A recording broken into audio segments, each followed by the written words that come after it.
Mga guys, ayan, prito tayo ng tilapia guys. Yum yum yan guys, yum yum. Tapos samahan natin ng ginataang santol. Yummy!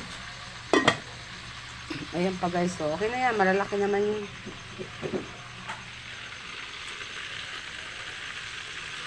Kalakas ng apoy kanina guys, kaya pinatay ko muna, ay hininaan ko. Kasi ang laki ng apoy. Ngayon, ilagay natin to para hindi aksaya guys sa sa mantika. Para sabay-sabay silang maluto. Yung mantika ko, may tuyo yan. Kaya ganyan. Tatakpan natin yan guys. Yan na.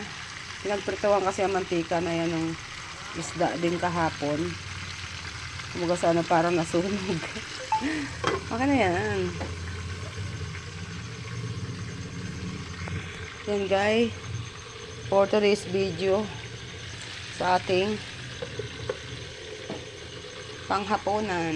Okay guys. Bye bye. Thank you for watching.